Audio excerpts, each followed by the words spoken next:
Welcome back to Nick Lenz's Comic Corner, Classic / Non-Classic. This is episode number 718, Doubleshot number 622. Okay. First up is two more trades I own for my. Well, one I owned for a long time. One I just purchased. I think it was like a couple days ago. Yeah, a couple days ago. First up, it is New Avengers, Volume 12, Powerloss. When was the last time you saw this particular number on a trade? 12. Yeah, nowadays, it's you hardly ever see that for trades. I mean, I know Deadpool had that recently with World's Greatest, where he went to 10 frickin' volumes. But when it comes to trades, Marvel hasn't produced any this high in years. Well, this only came out back in I think it was like 2000. I think it was 2010. I think it was. Let me look it up here. 2010. Yep. This trade came out 8 years ago, and yeah, it's been that long. I know DC has done it since then. Some of the trades have reached more than 10 trades. Some has, not every single one. Excuse me. But the only trades that reach even higher than 10 are Deadpool Classics, and those have reached almost 25 volumes by now. I'm like, seriously, Marvel, just stop producing these trades. You've already collected enough of Deadpool. But no, we have to keep more and more Deadpool in trade, despite the last trade they came out with stuff they just recently came out with, which is really bizarre. Okay, what's the story for this one? Alright, this is basically, the whole title, Powerloss, comes from like a classic style like, what if? So, they kind of title like, what if the Avengers lost their powers? Okay, so they bring it into the regular universe. Now, this is done by Brian Michael Bendis, and artwork is done by Stuart Immonen. Yep. Yeah, those of you familiar with this guy, yeah, he's an Ultimate Spider-Man. He was also the original artist for All New X-Men. Well, when Bendis started the book, which made sense. Now, the Hood himself doesn't really do this at all. This is actually a big fat lie. It's big. Yeah, Hood himself plays a very small role in the story. Mostly, get this, the main villain, you probably think, okay, 2010, early 2010, Norman Osborn shows up. He's not the main villain. The main villain is a Spider-Man villain named Dr. Jonas Hathrow. Yeah, the same guy who basically created two, basically B to C-list Spider-Man villains, Hammerhead and Kangaroo. Not kidding about this. Oh yeah, and this is I thought was really weird. I get the fact he had these type of glasses for trying to think it was when he first showed up, but man, I guess that artists really love having this guy in these glasses. Let's see if I can find him here. Here he is. Here's a good picture of his glasses. I'm like, wow, he still has these crazy glasses. As what they serve their purpose, no idea. Yeah, the book simply picks up where the last book was, which I don't have the trade for that, where the the Avengers, the New Avengers are fighting Hood's criminal empire in the Hellfire Club. Not kidding, the place has been abandoned for some time at this point. Yeah, they fought them, and they caused them to retreat, and they start complaining, oh yeah, because apparently, at some point, Hood lost his powers, so he and Madame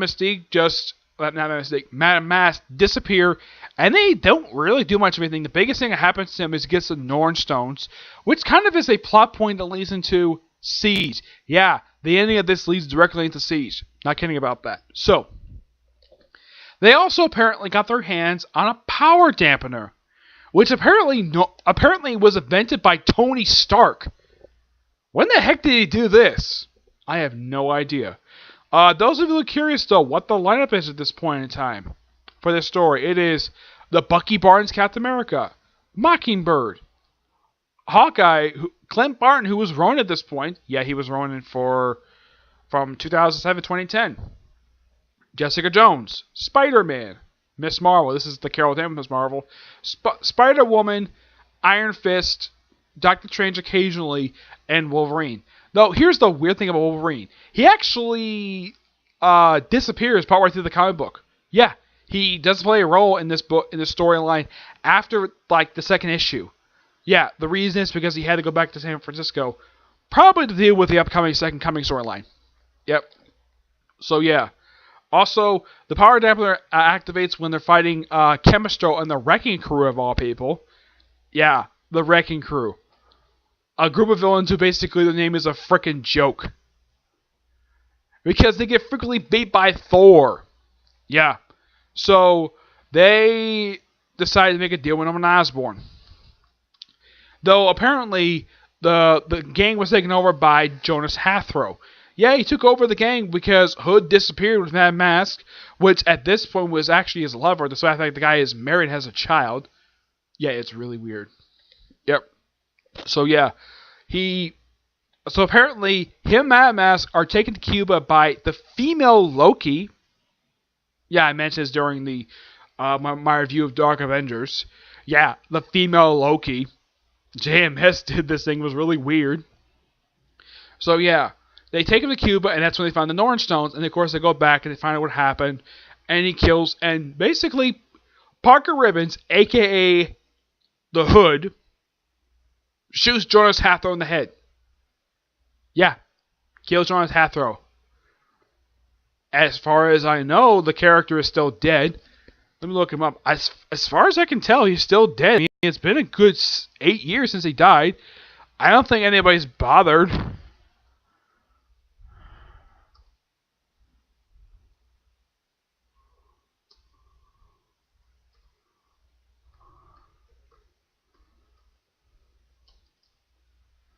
Let me look him up here.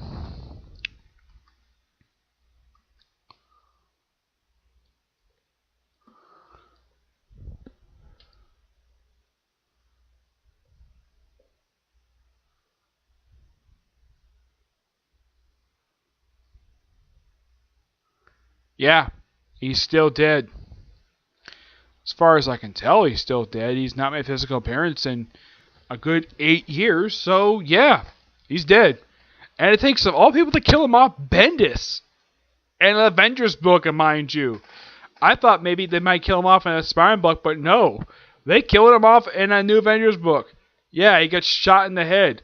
Somewhat very gory, mind you. Yeah, it was a bit of a gory death. But at least it wasn't like stupid like the way that Sentry killed frickin' Ares in Siege. He does show up in here, Sentry. Yeah, he shows up, says, I'm the Sentry, and then he gets knocked out cold. Yeah, apparently the whole Dark Avengers team gets knocked out with a power dampener, and Norman Osborn gets briefly his armor taken away, so, yeah. And so, the Wrecking Crew and Chemistro make a deal with Norman Osborn to sort of work for him. But, yeah. They thought at the end they'd come back nowhere because Parker Robin disappeared. Yeah, they're never told exactly what Parker Robin's deal was with Norman Osborn. Yeah, I thought that was really weird. I thought it was really dumb for Parker Robin not to tell them what the deal was with Norman Osborn. Why in the world they're allowed to roam around, what to do, whatever the heck they want, despite the fact that a lot of these people are convicted felons. Yeah. So, yeah, and Parker Robin explains at the end, the deal was that he works with them, and everybody gets a free pass, but they signed up with Norman Osborn. It's basically Norman Osborn's the boss. And here's kind of the thing. In this book, unlike in Dark Avengers, where Norman is drawn like, well, Tommy Lee Jones, this one, he's not. Nope. He's drawn like how he's normally drawn. Though he kind of looks like very creepy Clark Gregg. Yeah, but this is like, yeah, this came out during the period of time of the Marvel Cinematic Universe. But yeah, that is how Norman Osborn is supposed to look in other books. But in Dark Avengers, he's drawn like Tommy Lee Jones. Mm-hmm. Also in the story, because partner was activated, everybody but Ronin and Mockingbird get knocked out because they don't have powers. And get this, when partner activates, apparently gives Luke Cage a heart attack. Wow, that's really weird. And then they take him to Night Nurse, who can't do anything because his unbreakable skin. So, in order to protect basically the new Avengers, he sort of surrenders himself and he's taking surgery. So they activate power dampener. And apparently, for surgery for Luke Cage, they strip him butt naked. Which, that was weird. I mean, they're working on his freaking chest. Why did they strip him butt naked for? I can tell that because they cover up his freaking groin. Yeah, Taking off his pants was completely unnecessary. I get the fact, yes. Okay, he's got a sheet on him. You can keep his pants on. You don't have to strip him butt naked just to open up his freaking chest. Yeah, it's like the artist really did not know exactly how operating rooms work. Yeah, as far as I can tell, for even in films I've seen, people who are operated out in films are allowed at least to keep on some underwear. Apparently, they took everything off of him. I mean, yeah, they took off his shirt, fine, but they took off his pants and his underwear too, which was really weird. Oh yeah, and no one else puts a tracker in his heart. And then they have Hank Pym show up when he was during Fearless Wasp.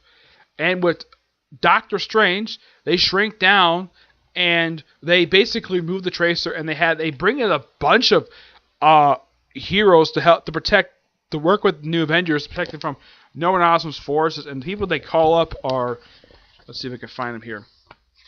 Yeah, they're basically called in as a favor from Jessica Jones, who actually is very upset their husband was taken into custody. Okay, let's see if I can find him here.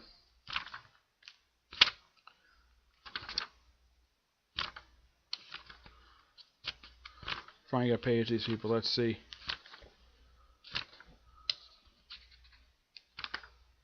Okay, the people they call in are Dr. Voodoo, who is the current Sorcerer Supreme at this point, though he still kind of thinks of the Sorcerer Supreme's fat back that that's actually Doctor Strange's title. Misty Knight, The Thing, Iron Fist, Hellcat, Valkyrie, wearing a helmet for some reason, Daredevil, and of course Doctor Strange. Though this is during the period of time when he was not wearing his classic Steve Ditko costume. Excuse me, yeah. Though I don't really understand why the Valkyrie had to dress like this for.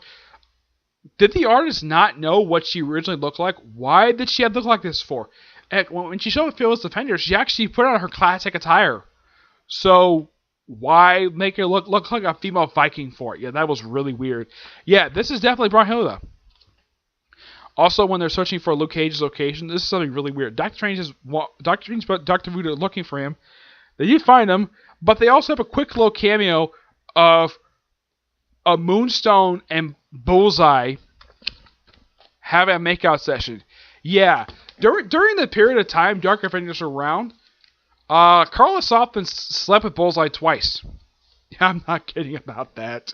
Yeah, that's not a joke. That really did happen. She slept with like 3 members of the team. Well, of course, one of them left.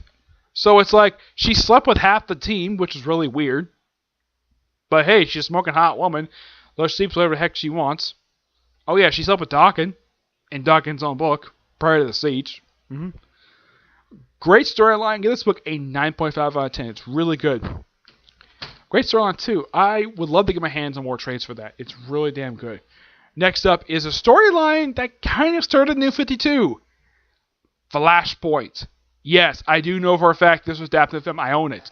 Written by Jeff Johns. Artwork by Andy Kubert. And yeah, that's it. Sandra Hope is one of the inkers for this thing. Yeah, this storyline is 7 years old. Yeah, it's been 7 years since the storyline came out. And this particular storyline is the reason for the current continuity. Though Jeff Johns made some changes a couple years ago, half afterwards. Yeah, so Barry is just wandering. The story is basically Barry is just running and all of a sudden a timeline changed, though it's later revealed what actually the reasoning for this is. Yeah, apparently he's got no powers, and Captain Cold's a hero now, which is really weird. Now, when they had this film, they kept pretty close to his original story, except they cut out Element Woman. Interesting character. Jeff Johns later brought her back for the current continuity, which I'm kind of glad they did because she was such an interesting character. I'm actually quite surprised they never actually put her in the film. I mean, they have Cyborg in the film, but yet not. They have all the other characters, but not Element Woman, a character who did play a role in a lot of the big events because she really wanted to work with Cyborg. Yep. Though I'm happy the fact John did something with her, because apparently people who made the film couldn't give a damn about her at all. Though a lot of the characters, like in the film, they're really true what they depicted in here. Yeah, where Aquaman and Wonder Woman are evil. Though, here's kind of the weird thing. Apparently, Flash interacts only with Aquaman. He does not talk to Wonder Woman at all. Because he talks to him briefly and the whole thing with the letter. Now, in this storyline here, of course, Reverse Flash shows up in here. here's kind of the thing. In here, Flashpoint Batman stabs him in the heart with an Amazon sword. In the film, he shoots him in the head with his gun. Now, here's kind of the thing. When they made that change, I'm reading this again, I'm like, yeah, that change was fine. Because it made no sense for him to be stabbed with a sword. It made more sense to shoot him with his gun. A gun he barely used in this book. I'm glad the fact he finally got a chance to use it. And luckily enough that the Flashpoint miniseries, that the spin-off books, the tie-ins, actually bothered to expand stuff. Yeah, that's how you do a tie-in stuff. That's how you do tie-ins. You expand upon stuff that's like mentioned in the series. Unlike Secret Empire, they didn't bother to do that for a lot of the tie-ins. The only tie-ins that actually did matter was basically the 2 Captain America books. A lot of their books just didn't care about tying at all. It's like, oh, let's have a tie-in. And not actually expand upon stuff that happened in the main series. At least in the case of Flashpoint, at least DC knows how to do new crossovers properly. I'm like, Marvel, could you at least take notes from DC how to do a company-wide crossover properly?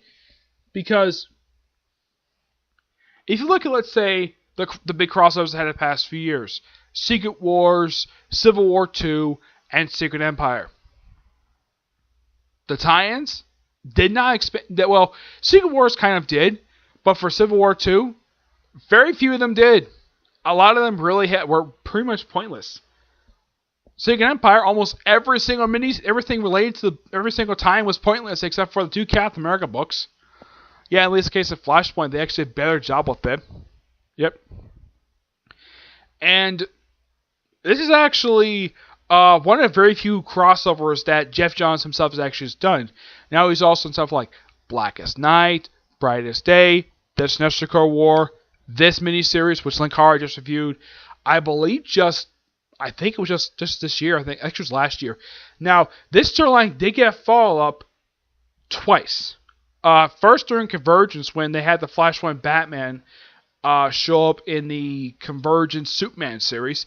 And they even brought back the character for the Button crossover from last year, which I have reviewed that already. I own the trade for, but yeah. This is one really good miniseries. Great storyline. And I've heard Jeff Johns really did want to bring, like, once the storyline was over, he wanted stuff to go back normal. But no, apparently the whole New 52 idea outside the universe was the whole thing of rebooting. That was not John's idea. He had nothing to do with it at all. That was Dan DiDio. It was all his idea.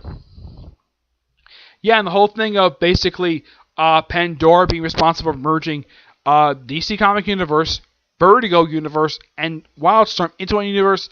Yeah, and here they blame it on Pandora. And then basically about 2 years ago, that was later retconned by Jeff Johns, though he doesn't use the retcon thing as often as Brian Michael Bendis does. And he changed it where it was actually Dr. Manhattan responsible for all this. And the fact this timeline actually was stuck around briefly. Yeah. Great miniseries. Highly recommend it. But read this first and then check out the actual movie. This event is this particular miniseries is very memorable. Like rereading it like just recently, it basically brought a lot of stuff back. I mean, even from the film, they changed very little. I mean, there wasn't a lot of really big changes. I mean, the big change they made, they cut out Element Woman. Oh, yeah, and when they killed Billy Batson here, yeah, he dies the same way in the film. He gets killed by, he doesn't kill by Wonder Woman, he killed by some random Amazonian. And, of course, Enchantress, who's actually in the story, here, she's not in the film. Yeah.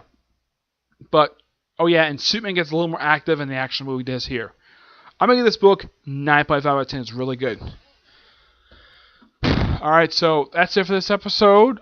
Stay tuned for the next episode, which is going to be episode number 719, and Doubleshot number 623, and cover 2 more DC trades, okay? But see you there. Bye.